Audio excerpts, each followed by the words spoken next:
ആർട്ടിനെ വളരെ സീരിയസ് ആയിട്ട് കാണുന്ന ധാരാളം കുട്ടികൾ നമുക്കിടയിലുണ്ട്. അതുപോലെ തന്നെ ഫാഷൻ ഡിസൈനിനെ ഒരു കരിയറായിട്ട് കാണാൻ ആഗ്രഹിക്കുന്നവരും ധാരാളം പേരുണ്ട്.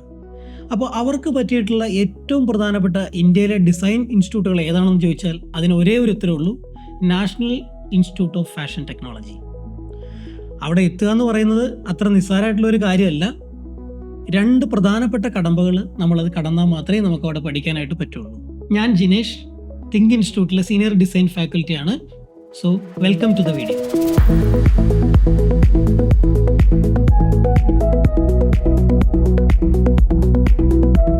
ഇതിൽ ആദ്യത്തെ കടമ്പ എന്ന് പറയുന്നത് പ്രിലിമിനറി റൗണ്ടാണ്. അതിൽ അവർ പ്രധാനമായിട്ടും ടെസ്റ്റ് ചെയ്യുന്നത് രണ്ട് കാര്യങ്ങളാണ്. ഒന്ന് ജനറൽ എബിലിറ്റി ടെസ്റ്റ്, അതുപോലെ ക്രിയേറ്റീവ് എബിലിറ്റി ടെസ്റ്റ്. അതുപോലെ തന്നെ രണ്ടാമത്തെ റൗണ്ട് എന്ന് പറഞ്ഞു കഴിഞ്ഞാൽ സിറ്റുവേഷൻ ടെസ്റ്റാണ്. നിഫ്റ്റ് സിറ്റുവേഷൻ ടെസ്റ്റിൻ്റെ ഏറ്റവും പ്രധാനപ്പെട്ട പ്രത്യേകത എന്താണെന്ന് ചോദിച്ചു കഴിഞ്ഞാൽ, സാധാരണ ഏത് എക്സാം നമ്മൾ പാസ്സായി കഴിഞ്ഞാലും അതിൻ്റെ മാർക്ക് നമുക്കറിയാൻ പറ്റും. ഇവിടെയാണെങ്കിൽ പ്രിലിമിനറി റൗണ്ടിൻ്റെ മാർക്ക് നമ്മൾ അറിയേണ്ടതാണ്. പക്ഷേ നിർഭാഗ്യവശാൽ അതറിയാനുള്ളൊരു മാർഗം ഇവിടെ ഇല്ല. ഇതിൽ ഏറ്റവും കൂടുതൽ മാർക്ക് കിട്ടിയവനും അവൻ്റെ മാർക്ക് അറിയുന്നില്ല. ഏറ്റവും കുറവ്, അതായത് ആ ഒരു കറക്റ്റ് ആ കടമ്പയിൽ നിൽക്കുന്ന ആൾക്കും അതിൻ്റെ മാർക്ക് നമുക്ക് അറിയാൻ പറ്റുന്നില്ല. അതുകൊണ്ട് രണ്ട് കൂട്ടരെ സംബന്ധിച്ചും ഏറ്റവും പ്രധാനപ്പെട്ട ഒരു എക്സാമാണ് ഈ സിറ്റുവേഷൻ ടെസ്റ്റ് എന്ന് പറഞ്ഞു കഴിഞ്ഞാൽ. കാര്യം ഇതിന് 20% വെയിറ്റേജ് മാത്രമേ ഉള്ളൂ. പക്ഷേ ആ 20%-ലാണ്, അതായത് 0.1 മാർക്ക് പോലും വളരെയധികം റാങ്കിൻ്റെ വേരിയേഷൻ ഉണ്ടാക്കുന്നുണ്ട് എന്നുള്ളതാണ് ഈ സിറ്റുവേഷൻ ടെസ്റ്റിൻ്റെ പ്രാധാന്യം ഇത്രയധികം കൂട്ടുന്നത്. നമ്മൾ ഇന്ന് ഈ വീഡിയോയിൽ ഡിസ്കസ് ചെയ്യാൻ പോകുന്നത് സിറ്റുവേഷൻ ടെസ്റ്റിന് വളരെയധികം പ്രധാനപ്പെട്ടതും എന്നാൽ വളരെ ബേസിക് ആയിട്ടുള്ള ചില മെറ്റീരിയൽ ഹാൻഡ്ലിംഗ് ടെക്നിക്കുകളാണ്. നിഫ്റ്റ് സിറ്റുവേഷൻ ടെസ്റ്റിൽ ഏറ്റവും പ്രധാനമായിട്ട് ചോദിക്കാൻ സാധ്യതയുള്ളത് 3D മോഡൽ തന്നെയാണ്. നമുക്കെല്ലാവർക്കും അതറിയാം. അതിൽ വരുന്ന ചോദ്യങ്ങൾ എന്ന് പറഞ്ഞാൽ പ്രധാനമായിട്ടും സ്പേസ് ഡിസൈൻ വരും, ട്രോഫീസ് ആൻഡ് മൊമെൻറ്റോസ് വരും, ടോയ്സ് ആൻഡ് പപ്പറ്റ്സ് വരും, അതുപോലെ അബ്സ്ട്രാക്റ്റ് ഡിസൈൻ വരും, അതുപോലെ product accessory design, window display, അങ്ങനെ ധാരാളം ക്വസ്റ്റ്യൻസ് അതിൽ വരും. അപ്പോൾ ഇത്തരം ക്വസ്റ്റ്യൻസ് എല്ലാം നമുക്ക് ചെയ്യാനായിട്ട് 10 അല്ലെങ്കിൽ 20 മെറ്റീരിയൽസ് അല്ലെങ്കിൽ അതിലധികമോ മെറ്റീരിയൽസ് നമുക്ക് തരാം. ആ മെറ്റീരിയൽസിൽ ഒരു 8-10 പേപ്പർ ഐറ്റംസ് തന്നെ ഉണ്ടായിരിക്കും. നമുക്ക് തരാൻ സാധ്യതയുള്ള പേപ്പർ ഐറ്റംസ് എന്ന് പറഞ്ഞാൽ കാർഡ്ബോർഡ് ഉണ്ട്, അതുപോലെ മൗണ്ട് ബോർഡ് ഉണ്ട്, കളർ പേപ്പറുകളുണ്ട്, ഐവറി ഷീറ്റുകളുണ്ട്, ഗോൾഡൻ പേപ്പർ, സിൽവർ പേപ്പർ, അങ്ങനെ ഒരുപാട് പേപ്പർ ഐറ്റംസ് നമുക്ക് തരും. അതിൽ നമ്മൾ പലപ്പോഴും നമ്മുടെ മോഡലിനെ സ്ട്രെങ്തൻ ചെയ്യാനായിട്ട്, അതിൻ്റെ ഒരു സ്ട്രക്ചർ ഉണ്ടാക്കാനായിട്ട് നമ്മൾ ഏറ്റവും കൂടുതൽ ആശ്രയിക്കുന്നത് കാർഡ്ബോർഡാണ്. പലപ്പോഴും നമ്മളുടെ ഈ 3D മോഡലിൽ നമുക്ക് ഒന്നോ അതിലധികമോ കാർഡ്ബോർഡിനെ നമുക്ക് പരസ്പരം ചിലപ്പോൾ യോജിപ്പിക്കേണ്ടി വരും, അതിനെ ജോയിൻ ചെയ്യേണ്ടി വരും. അപ്പോൾ അതിനകത്ത് പലതരത്തിലുള്ള അറ്റാച്ച്മെൻറ്റ് ടെക്നിക്കുകൾ നമുക്ക് ഉപയോഗിക്കേണ്ടി വരും. അതുപോലെ തന്നെ ചിലപ്പോൾ ചില കാർഡ്ബോർഡ്സിൻ്റെ അതിൻ്റെ ഷേപ്പിനെ നമുക്ക് മാനിപ്പുലേറ്റ് ചെയ്ത് വേറൊരു ഷേപ്പിലേക്ക് ആക്കേണ്ടി വരും. അപ്പോൾ ആ സമയത്ത് നമുക്ക് കൃത്യമായിട്ട് തന്നെ സ്കോർ ചെയ്ത് ബെൻഡ് ചെയ്യേണ്ടി വരും. അതുപോലെ തന്നെ അതിനെ കട്ട് ചെയ്യുന്ന രീതി പോലും നമ്മൾ വളരെയധികം ശ്രദ്ധിച്ച് വേണം നമ്മൾ ചെയ്യാൻ. കാര്യം എല്ലാം എളുപ്പമാണ്, പക്ഷേ അതിൻ്റെ ചെറിയ ചില മെത്തേഡ്സ് നമ്മൾ ഫോളോ ചെയ്ത് കഴിഞ്ഞാൽ നമുക്ക് വളരെ ഈസി ആയിട്ട് ഇത് ഉപയോഗിച്ച് മോഡൽ ചെയ്യാനായിട്ട് പറ്റും. നമുക്കെന്ന് ആദ്യമായിട്ട് കാർഡ്ബോർഡ് ഒന്ന് കട്ട് ചെയ്ത് നോക്കാം. കാർഡ്ബോർഡ് കട്ട് ചെയ്യുന്നത് വളരെ എളുപ്പമുള്ള ഒരു കാര്യമാണ് നമ്മൾ വിചാരിക്കും. പക്ഷേ നമ്മുടെ ഒരു എക്സാം പോയിന്റ് ഓഫ് വ്യൂവിൽ നോക്കിക്കഴിഞ്ഞാൽ വളരെയധികം കാര്യങ്ങൾ നമ്മളിതിൽ ശ്രദ്ധിക്കേണ്ടതുണ്ട്, വളരെ ചെറിയ കാര്യങ്ങളാണെങ്കിൽ പോലും. അതിൽ നമ്മൾ പ്രധാനമായിട്ട് ഉപയോഗിക്കുന്ന ടൂൾസ് എന്ന് പറഞ്ഞാൽ ഒന്ന് ഈ സ്റ്റീൽ സ്കെയിലാണ്, പിന്നെ ഒരു പേപ്പർ കട്ടർ, പെൻസിൽ. അപ്പോൾ നമുക്ക് ആവശ്യമുള്ള അളവിലേക്ക് നമുക്ക് കൃത്യമായിട്ട് സ്കെയിൽ വെച്ച് സെറ്റ് ചെയ്തതിന് ശേഷം നമുക്ക് ഒരു പെൻസിൽ ഉപയോഗിച്ചിട്ട് ഒരു തിന്നായിട്ടുള്ള ഒരു ലൈൻ ഉപയോഗിക്കാം. കാരണം നമ്മൾ കട്ടിയായിട്ട് ഇത് വരച്ചു കഴിഞ്ഞാൽ, അതിൽ തിക്കായിട്ട് വരച്ചു കഴിഞ്ഞ് കഴിഞ്ഞാൽ നമ്മൾ ചിലപ്പോൾ ഈ എക്സാമിൻ്റെ ഒരു തിരക്കിനിടയിൽ അത് ഇറേസ് ചെയ്ത് കളയാൻ മറന്നുപോയി കഴിഞ്ഞാൽ നമ്മളുടെ ഫിനിഷിങ്ങിനെ അത് അഫക്റ്റ് ചെയ്യും. നമ്മുടെ മാർക്ക് ചിലപ്പോൾ കുറച്ച് കുറയാനായിട്ട്, നീറ്റ്നെസ്സിനെ അത് ബാധിക്കാനുള്ള സാധ്യത ഉണ്ട്. അതുപോലെ നമ്മൾ സ്റ്റീൽ സ്കെയിൽ ഉപയോഗിക്കാനുള്ള ഒരു കാരണം ഞാൻ പറഞ്ഞത്, സ്റ്റീൽ സ്കെയിൽ ഉപയോഗിച്ച് കഴിഞ്ഞാൽ നമ്മുടെ കൈ മുറിയാതിരിക്കും പലപ്പോഴും, അല്ലെങ്കിൽ ചിലപ്പോൾ കട്ടർ നമ്മുടെ കയ്യിലേക്ക് പാളി കയറാനുള്ളൊരു സാധ്യതയുണ്ട്. അതുപോലെ നമുക്ക് ആവശ്യമുള്ള ലെങ്ത്തിൽ മാത്രമാണ് പേപ്പർ കട്ടറിൻ്റെ ബ്ലേഡിനെ പുറത്തേക്ക് എടുക്കാൻ പാടുള്ളൂ. സ്റ്റീൽ സ്കെയിൽ അമർത്തി പിടിച്ചതിന് ശേഷം നമ്മൾ 1-2 പ്രാവശ്യം സ്കോർ ചെയ്ത് നമുക്ക് കട്ട് ചെയ്യാവുന്നതാണ്. അപ്പോൾ നമുക്ക് ആവശ്യമുള്ള ഒരു പീസ് നമുക്കിതുപോലെ കട്ട് ചെയ്തെടുക്കാം. അടുത്തായിട്ട് നമുക്ക് ഇതിനെ സ്കോർ ചെയ്തൊന്ന് വളയ്ക്കുന്ന രീതി ഒന്ന് നോക്കാം. നമുക്കിപ്പോൾ ഈ കാർഡ്ബോർഡിനെ നമുക്ക് ആവശ്യമുള്ള രീതിയിലേക്ക് വളയ്ക്കണം. ഇത് പക്ഷേ തിൻ കാർഡ്ബോർഡ് ആയതുകൊണ്ട് തന്നെ നമുക്കിത് എളുപ്പത്തിൽ വളയ്ക്കാവുന്നതാണ്. അതേസമയം ഇത് കുറച്ചുകൂടി തിക്കായിട്ടുള്ള കാർഡ്ബോർഡ് ആണെങ്കിൽ ആ വളയ്ക്കുന്നത് അല്ലെങ്കിൽ നമുക്ക് ഇഷ്ടമുള്ളൊരു ഫോമിലേക്ക് മാറ്റുന്നത് കുറച്ച് ഡിഫിക്കൽട്ടായിട്ടുള്ളൊരു ടാസ്ക്കാണ്. അപ്പോൾ ആ സമയത്ത് നമുക്ക് ചെയ്യേണ്ട ഒരു കാര്യം, നമുക്കിതിനെ വെർട്ടിക്കൽ ലൈൻസ് ഉപയോഗിച്ച് നമ്മൾ പല രീതിയിൽ നമുക്ക് കൃത്യമായിട്ടുള്ള അളവിൽ സ്കോർ ചെയ്തെടുക്കാവുന്നതാണ്. ആ സ്കോർ ചെയ്യുമ്പോൾ നമ്മൾ നൈഫിൻ്റെ ഓപ്പോസിറ്റ് സൈഡ് ഉപയോഗിക്കാനായിട്ട് ശ്രദ്ധിക്കണം, അല്ലെങ്കിൽ ഇത് മുറിയാനുള്ളൊരു സാധ്യതയുണ്ട്. നമുക്ക് ആവശ്യമുള്ള ലെങ്ത്തിൽ നമുക്ക് ഇത് സ്കോർ ചെയ്തെടുക്കാം. സ്കോർ ചെയ്തതിന് ശേഷം നമുക്ക് അതേ സൈഡിൽ തന്നെ ഇതിനെ ബെൻഡ് ചെയ്തെടുക്കാവുന്നതാണ്. അപ്പോൾ ആ സ്കോറിങ്ങിനനുസരിച്ച് നമ്മൾ ചെറുതായിട്ട് ആ സ്കോറിങ്ങിൽ ഒന്ന് പ്രസ് ചെയ്ത് കഴിഞ്ഞാൽ നമുക്ക് ആവശ്യത്തിനുള്ള രീതിയിൽ നമുക്ക് ബെൻഡ് ചെയ്തെടുക്കാൻ പറ്റും. പിന്നെ നമുക്ക് കുറച്ച് കൂടുതലായിട്ട് ബെൻഡ് ചെയ്യണമെന്നുണ്ടെങ്കിൽ നമ്മളുടെ ഈ സ്കോർ ചെയ്യുന്ന ലൈൻസിൻ്റെ വിഡ്ത്ത് കുറച്ചാൽ മാത്രം മതി. അപ്പോൾ അതിനനുസരിച്ച് നമുക്ക് ഇഷ്ടമുള്ള ഫോമിലേക്ക് ഇതിനെ വളച്ചെടുക്കാനായിട്ട് പറ്റും. ഇനി നമുക്ക് അടുത്തതായിട്ട് കാർഡ്ബോർഡിൻ്റെ പലതരത്തിലുള്ള അറ്റാച്ച്മെൻറ്റ് ടെക്നിക്സ് നോക്കാം. പലപ്പോഴും നമുക്ക് 2 പീസുകളെ തമ്മിൽ ജോയിൻ ചെയ്യേണ്ടതായിട്ട് വരും. അപ്പോൾ ആ സമയത്ത് നമ്മൾ വളരെ കോമൺ ആയിട്ട് ഉപയോഗിക്കുന്ന ഏറ്റവും സിമ്പിളായിട്ടുള്ള ഒരു ടെക്നിക്കാണ് എൽ ബ്രാക്കറ്റ് ടെക്നിക്ക്. ആ പേര് പോലെ തന്നെയാണത്. ഒരു എൽ ഷേപ്പിലുള്ള ഒരു പീസ് നമുക്ക് 2 പീസുകളുടെ ഇടയിലായിട്ട് നമുക്ക് ഒട്ടിച്ച് ചേർത്ത് അതിനെ നമുക്ക് സ്ട്രോങ് ആയിട്ട് നിർത്താനായിട്ട് സാധിക്കും. അപ്പോൾ ആ എൽ ബ്രാക്കറ്റ് ടെക്നിക്ക് നമുക്കൊന്ന് നോക്കാം. അപ്പോൾ ഞാനിവിടെ ഒന്ന് വരച്ച് കാണിക്കാം. നമ്മൾക്കിപ്പോൾ എ എന്ന് പറയുന്ന ഒരു കാർഡ്ബോർഡ് പീസ്, അതുപോലെ വേറൊരു പീസ്, അപ്പോൾ ഒരു പീസ് 2 പീസ്, ഇതിലേക്ക് നമുക്ക് അറ്റാച്ച് ചെയ്യാൻ പറ്റുന്ന ഒരു എൽ ഷേപ്പിലുള്ള വേറൊരു പീസുണ്ട്. ഈ പീസിനെ നമ്മളിവിടെ നമുക്ക് ഒട്ടിച്ച് ചേർത്ത് കഴിഞ്ഞാൽ നമുക്ക് വളരെ ഈസി ആയിട്ട് ഇതിനകത്തേക്ക് ഈ 2 പീസുകൾ നമുക്ക് ജോയിൻ ചെയ്യാനായിട്ട് സാധിക്കും. ആദ്യമായി നമുക്ക് 2 പീസ് ഒന്ന് മുറിച്ചെടുക്കാം. ഒരു പീസ്,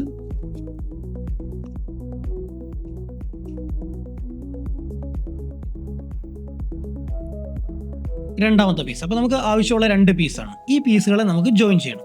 അതിന് വേണ്ടിയിട്ട് നമുക്ക് ഇതേ വിഡ്ത്തിലുള്ള വേറൊരു പീസ് നമുക്ക് എടുക്കാം.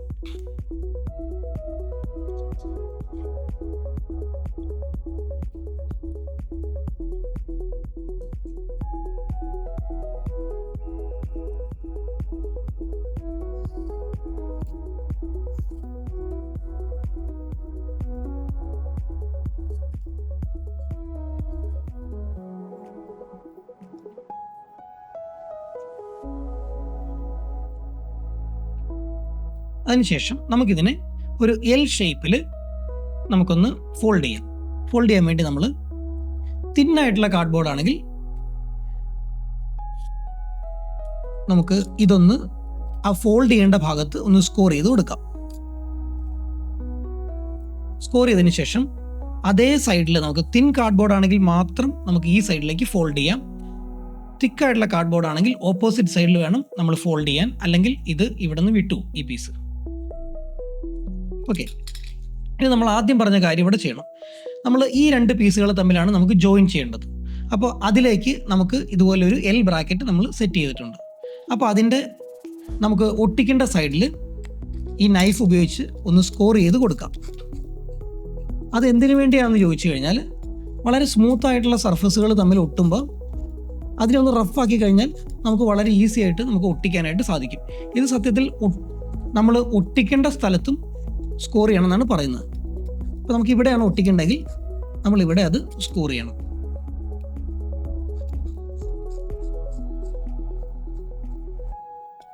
സ്കോർ ചെയ്ത് നമുക്കിതുപോലെ ആ ഒട്ടേണ്ട സ്ഥലം കുറച്ച് റഫാക്കി എടുക്കാം.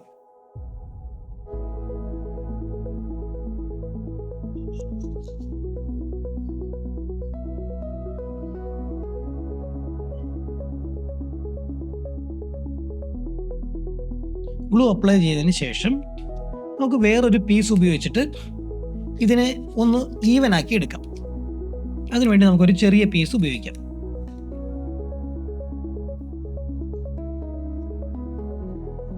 അതിൻ്റെ ആ പശയുടെ ഒരു തിക്നെസ് ഒന്ന് ഈവൻ ആക്കി എടുക്കുക. എല്ലായിടത്തും ഒരുപോലെ പശ എത്തിയെന്ന് ഉറപ്പുവരുത്തണം. അതിനുശേഷം നമുക്ക് ഈ എൽ ബ്രാക്കറ്റ് ഇവിടെ ഒട്ടിക്കാം. ഒട്ടിച്ചതിൻ്റെ സെൻറ്ററിൽ നമ്മുടെ വിരലുകൾ വെച്ചതിന് ശേഷം 2 സൈഡിലേക്കും കൃത്യമായിട്ട് പ്രസ് ചെയ്യുകയും അതിൻ്റെ എയർ കറക്റ്റായിട്ട് പോയെന്ന് ഉറപ്പുവരുത്തുകയും വേണം. കൃത്യമായിട്ട് കുറച്ച് ഒരു 30 സെക്കൻഡ് നമുക്ക് പ്രസ് ചെയ്ത് വയ്ക്കാം. അതിനുശേഷം അടുത്ത 2ാമത്തെ പീസ് എടുത്ത് ഇവിടെയും നമുക്ക് അറ്റാച്ച് ചെയ്യാം.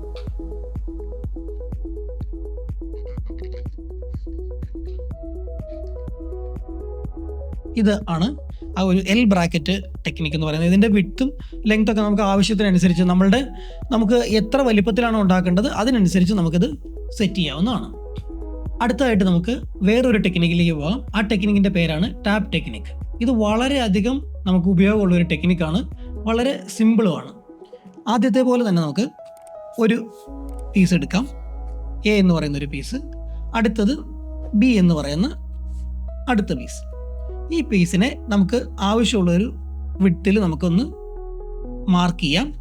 അതിനുശേഷം നമുക്കിതിനകത്ത് വെർട്ടിക്കലായിട്ട് നമുക്കിതുപോലെ ആവശ്യമുള്ള ലെങ്ത്തിൽ കട്ട് ചെയ്തെടുക്കാം. അപ്പോൾ ഞാനിവിടെ 1, 2, 3, 4 കട്ട് ചെയ്തിട്ടുണ്ട്.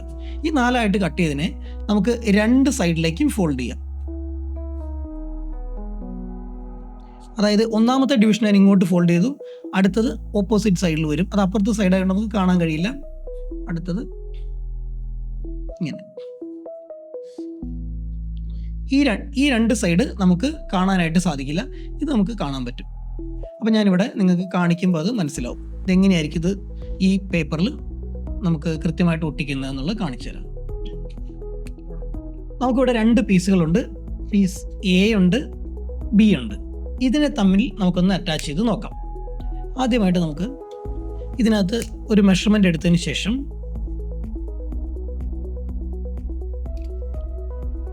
നമുക്ക് ഒന്ന് പെൻസിൽ ഉപയോഗിച്ച് മാർക്ക് ചെയ്യാം.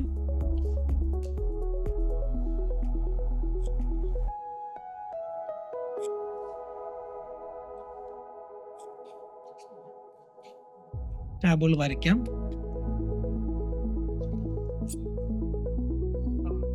പീസ് എ ആണ് ഞാൻ ടാബ് കട്ട് ചെയ്യുന്നത്, പീസ് എയിലാണ്.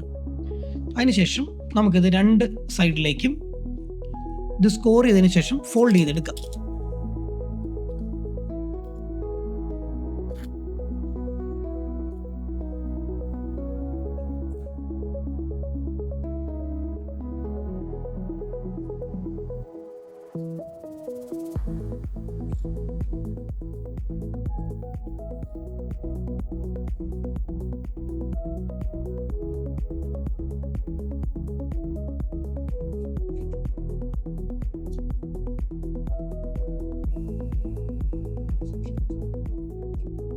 അതിനുശേഷം നമുക്ക് ഒട്ടിക്കേണ്ട പീസിൽ നമുക്കിതിനെ വെച്ച് നോക്കാം. അതിനുശേഷം നമുക്ക് കൃത്യമായിട്ടൊന്ന് മാർക്ക് ചെയ്യാം. അത് നമുക്ക് സ്കോർ ചെയ്യാനും അതുപോലെ ഗ്ലൂ കറക്റ്റായിട്ട് അപ്ലൈ ചെയ്യാനും വേണ്ടിയാണ്.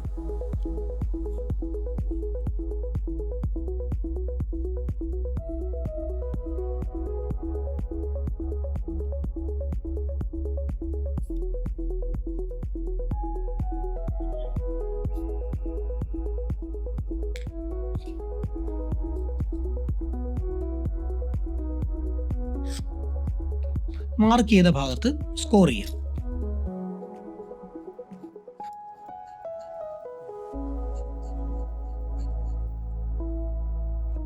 അതുപോലെ ഒട്ടിക്കേണ്ട ഭാഗത്തും സ്കോർ ചെയ്യണം.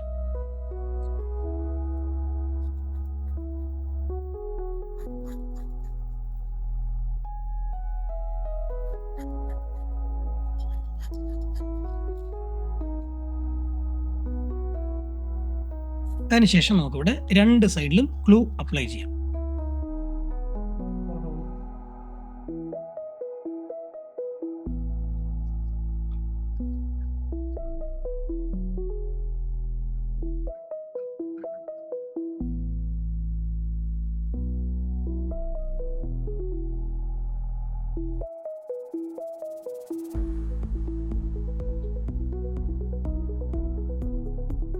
രണ്ട് പീസിൽ നമ്മൾ ഗ്ലൂ അപ്ലൈ ചെയ്യണം.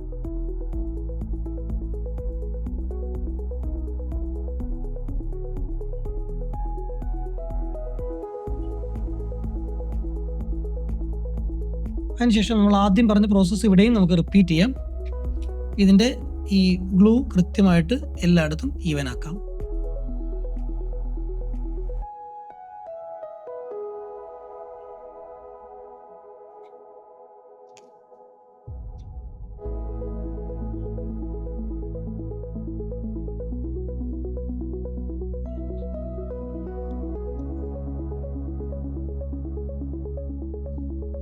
അതിനുശേഷം മാർക്ക് ചെയ്ത ഭാഗത്ത് കൃത്യമായിട്ട് പ്രസ് ചെയ്തതിനെ നമുക്ക് അറ്റാച്ച് ചെയ്യാം.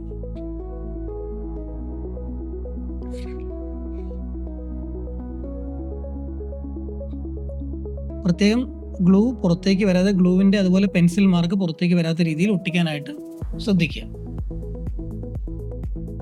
ഈ ടെക്നിക്കാണ് ടാപ്പ് ടെക്നിക്ക്. അടുത്ത ടെക്നിക്ക് ഫ്ലാഞ്ച് ടെക്നിക്ക്.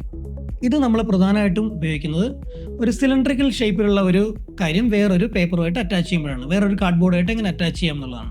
ഉദാഹരണത്തിന് നമ്മളൊരു ട്രീ ചെയ്യുന്നു, ഒരു പില്ലർ നമുക്ക് അറ്റാച്ച് ചെയ്യണം. അപ്പോൾ ഇത്തരം സന്ദർഭങ്ങളിലാണ് നമ്മൾ ഈ ഫ്ലാഞ്ച് ടെക്നിക്ക് ഉപയോഗിക്കുന്നത്. അപ്പോൾ അതിന് നമുക്ക് ഇതുപോലെ തന്നെ എ എന്ന് പറയുന്ന ഒരു പീസും അതുപോലെ ബി എന്ന് പറയുന്ന ഒരു പീസും, ഈ എ എന്ന് പറയുന്ന പീസിന് നമുക്ക് ബിയിൽ നമുക്ക് ഒട്ടിക്കണം. അപ്പോൾ ഇതിനെ നമുക്കൊരു സിലിണ്ടറായിട്ട് കട്ട് ചെയ്തെടുക്കാം. അപ്പോൾ അതിൽ നമ്മൾ ആദ്യം പറഞ്ഞ ഒരു കാര്യം, ഇവിടെ ഇത് സിലിണ്ടറായിട്ട് നമുക്ക് ഫോം ചെയ്യണമെന്നുണ്ടെങ്കിൽ നമുക്കിവിടെ കൃത്യമായിട്ട് സ്കോർ ചെയ്തിട്ട് ഫോൾഡ് ചെയ്താൽ മാത്രമേ ഇത് നമ്മൾ ആഗ്രഹിക്കുന്ന രീതിയിൽ സിലിണ്ടറായിട്ട് കിട്ടുള്ളൂ. കൂടാതെ ഇതിനകത്ത് നമുക്ക് ആവശ്യമുള്ള ഭാഗത്ത് നമ്മൾ മാർക്ക് ചെയ്തതിന് ശേഷം നമുക്കിവിടെ കട്ട് ചെയ്തെടുക്കാം. ഇതിൻ്റെ ഒരു ഭാഗം കട്ട് ചെയ്യാം. അത് കട്ട് ചെയ്യുമ്പോൾ എങ്ങനെ വരും എന്ന് വെച്ചാൽ ഇങ്ങനെ വരും. അതിൻ്റെ ഓരോ ഫ്ലാപ്പുകളും നമ്മൾ ഓപ്പോസിറ്റ് സൈഡിലേക്ക് നമുക്ക് അതിനെ വിടർത്തി വെക്കാൻ പറ്റും. അതിനുശേഷം നമ്മൾ ഈ സെയിം ടാപ്പ് ടെക്നിക്കിൽ എന്താണോ ചെയ്ത് അതിവിടെ ചെയ്യാവുന്നതാണ്. അതായത് ഇതിൻ്റെ രണ്ട് സൈഡിലും നമ്മൾ കൃത്യമായി സ്കോർ ചെയ്ത് അതിനകത്ത് ഗ്ലൂ അപ്ലൈ ചെയ്ത് നമുക്ക് അറ്റാച്ച് ചെയ്യാം. ആ ടെക്നിക്ക് ഞാനൊന്ന് കാണിക്കാം. ഇതിൽ ഞാൻ ഇതിനെ കാർഡ് എ, ബി, ഇതിനെ നമുക്ക് സിലിണ്ടർ ആക്കണമെന്നുണ്ടെങ്കിൽ നമ്മൾ ആദ്യം പറഞ്ഞ പോലെ സ്കോർ ചെയ്തതിന് ശേഷം മാത്രമേ നമുക്കിതിനെ വളയ്ക്കാനായിട്ട് പറ്റുള്ളൂ. അപ്പോൾ നമുക്കിതിനെ കൃത്യമായിട്ടുള്ള വിഡ്ത്തിൽ തന്നെ അടയാളപ്പെടുത്തി സ്കോർ ചെയ്യേണ്ടി വരും. ഞാൻ 1 സെൻറ്റിമീറ്റർ വിഡ്ത്തിലാണ് സ്കോർ ചെയ്യുന്നത്.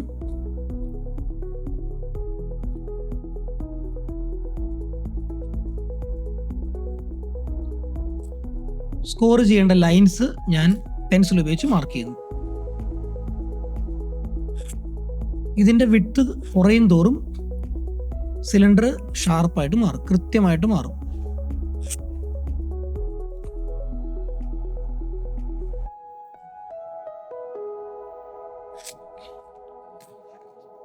ഇവിടെയാണ് നമ്മൾ ആദ്യത്തെ ടാപ്പ് ടെക്നിക്കിൽ പോലെ നമ്മൾ കട്ട് ചെയ്തെടുക്കുന്നത്. അതിനു മുമ്പായിട്ട് നമുക്കിത് സ്കോർ ചെയ്യാം. സ്കോർ ചെയ്യുമ്പോൾ എപ്പോഴും നൈഫിൻ്റെ ഓപ്പോസിറ്റ് സൈഡാണ് നമ്മൾ എടുക്കേണ്ടത്, അല്ലെങ്കിൽ നമ്മൾ വളരെ മൃദുവായിട്ട് വേണം സ്കോർ ചെയ്യാൻ.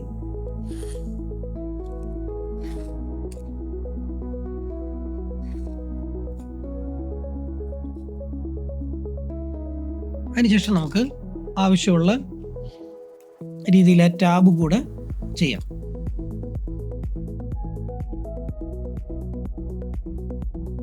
നമ്മൾ ടാപ്പ് ടെക്നിക്കിൽ 2 സൈഡിലേക്ക് നമ്മൾ ഫോൾഡ് ചെയ്തെങ്കിൽ ഇത് നമുക്ക് ഒരു സൈഡിലേക്ക് മാത്രം ഫോൾഡ് ചെയ്താൽ മതി.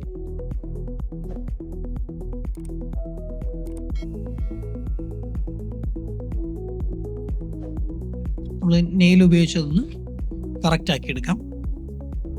പിന്നെ ഇതിനെ നമുക്ക് ഒന്ന് ഫോൾഡ് ചെയ്തെടുക്കാം. ഓരോ സ്കോറിംഗ് ലൈനിൽ വെച്ചിട്ടും നമുക്കിത് ഫോൾഡ് ചെയ്യാൻ പറ്റും. നമുക്കിഷ്ടമുള്ള രീതിയിൽ ആ കാർഡ്ബോർഡിൻ്റെ ഫോമിനെ നമുക്ക് ചേഞ്ച് ചെയ്യാൻ പറ്റും ഇതുപോലെ. അതിനുശേഷം നമുക്കിതൊന്ന് ഒട്ടിച്ചെടുക്കാം. അപ്പോൾ ഒട്ടിക്കേണ്ട ഭാഗവും നമുക്ക് സ്കോർ ചെയ്യാം. ഇതിൽ നമ്മൾ ഓവർലാപ്പ് ആവുന്നതുകൊണ്ട് തന്നെ ഒരു ഫ്ലാപ്പ് നമ്മൾ കട്ട് ചെയ്ത് കളയണം.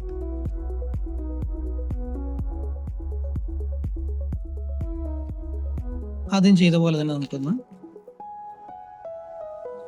സ്കോർ ചെയ്യാം.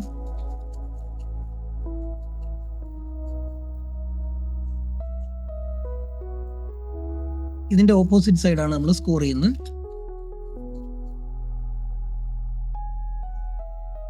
അതുപോലെ തന്നെ മറ്റ് പീസിൽ ഒട്ടേണ്ട ഓരോ ഫ്ലാപ്പുകളും നമുക്ക് സ്കോർ ചെയ്തെടുക്കാം.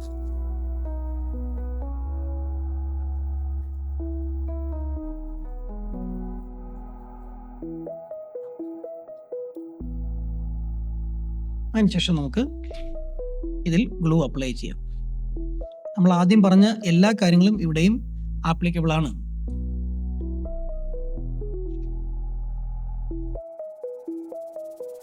അതായത് ഗ്ലൂ ഒക്കെ കൃത്യമായിട്ട് ഈവൻ ആക്കാനായിട്ട് നമ്മളൊരു വേറൊരു പീസ് വെച്ചിട്ട് ഈവൻ ആക്കി എടുക്കാം.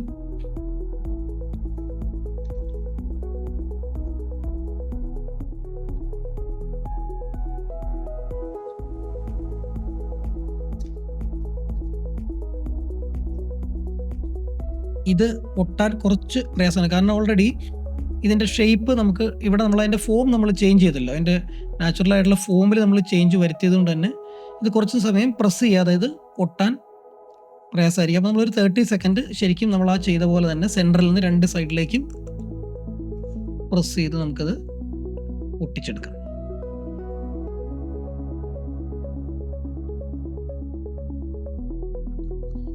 ഓക്കെ, അതിനുശേഷം നമുക്കിത് മാറ്റി വയ്ക്കാം. ഇനി നമ്മൾ ഒട്ടിക്കേണ്ട ഭാഗം നമുക്കിവിടെ മാർക്ക് ചെയ്തതിന് ശേഷം ഇവിടെ നമ്മൾ ആദ്യം പറഞ്ഞ പോലെ ഓരോ ഫ്ലാപ്പും വരച്ച് വേണമെങ്കിൽ ഗ്ലൂ അപ്ലൈ ചെയ്യാം. പക്ഷേ അതിൻ്റെ ഒന്നും ആവശ്യം നമ്മുടെ എക്സാമിന് വരുന്നില്ല. ഇത് നമ്മൾ പ്രാക്ടീസ് ചെയ്ത് ഫാസ്റ്റായിട്ട് വേണം നമുക്ക് എക്സാമിന് ഇത് ഒട്ടിക്കാനായിട്ട്. ഞാനിപ്പോൾ ഒന്ന് ചെറുതായിട്ട് നിങ്ങളെ അത് കാണിച്ചു തരുന്നത് മാത്രം.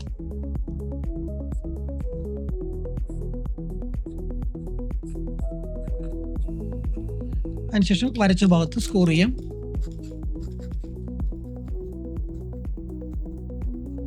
കൃത്യമായിട്ട് നമുക്ക് ഗ്ലൂ അപ്ലൈ ചെയ്യാം.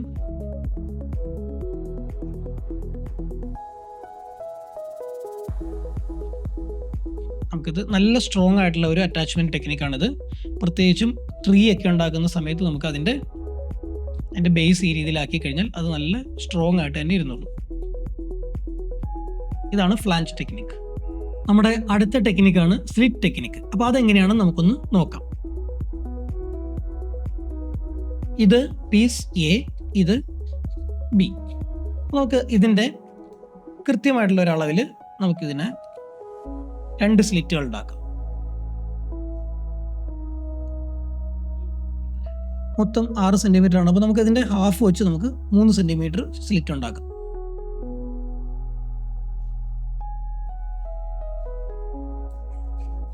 രണ്ട് സ്ലിറ്റുകൾ ഉണ്ടാക്കി നമുക്കത് കട്ട് ചെയ്തെടുക്കാം. അപ്പോൾ ഇത് കട്ട് ചെയ്തെടുക്കാം. അപ്പോൾ ഇത് തിക്നെസ് കൂടിയ ഒരു കാർഡ്ബോർഡ് ആണെങ്കിൽ നമുക്കിതിന് അതിനനുസരിച്ച് സ്ലിറ്റിൻ്റെ വലിപ്പം കൂട്ടണം. പിന്നെ ഇത് നമുക്ക് ഗ്ലൂ ഇല്ലാതെ അറ്റാച്ച് ചെയ്യാൻ പറ്റുന്ന ഒരു ടെക്നിക്കും കൂടിയാണ്.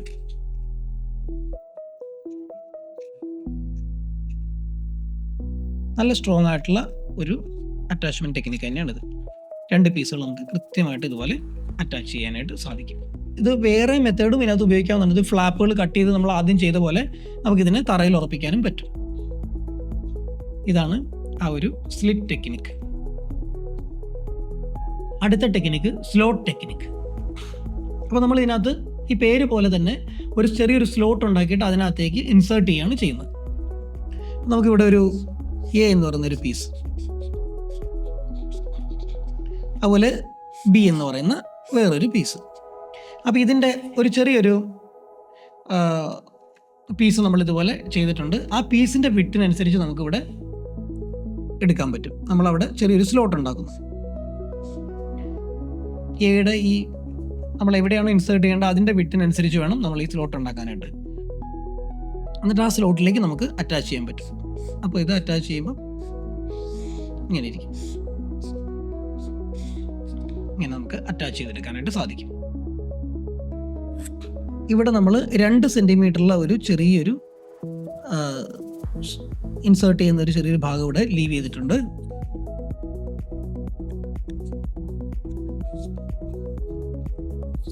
ആ 2 സെൻറ്റിമീറ്റർ വിട്ട് നമുക്കിവിടെ മാർക്ക് ചെയ്യാം. ഇവിടെയാണ് നമ്മൾ ഇൻസേർട്ട് ചെയ്യാൻ പോകുന്നത് എ ബി. നമുക്ക് ഈ പീസ് കട്ട് ചെയ്തെടുക്കാം.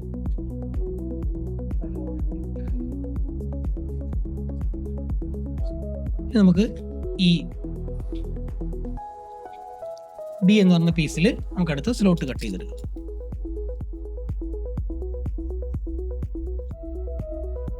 കാർഡ്ബോർഡിൻ്റെ തിക്നെസ്സിനനുസരിച്ച് സ്ലോട്ട് നമുക്ക് വലുതാക്കണം.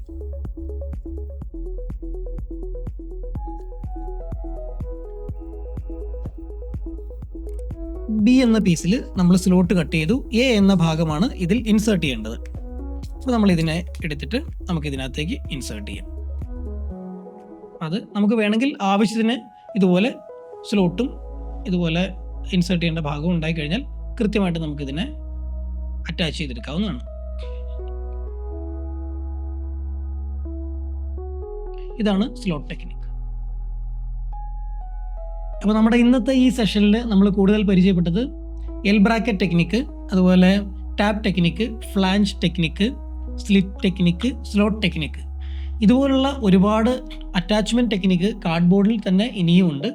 അതുപോലെ നമ്മുടെ നിഫ്റ്റ് സിറ്റുവേഷൻ ടെസ്റ്റിൽ ഇതുപോലുള്ള ധാരാളം മെറ്റീരിയൽസ് വരുന്നുണ്ട്.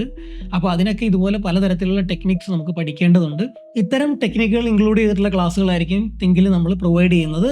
നിങ്ങൾക്കത് തീർച്ചയായിട്ടും ഉപകാരപ്രദമായിരിക്കും. It's me Jinesh, signing of.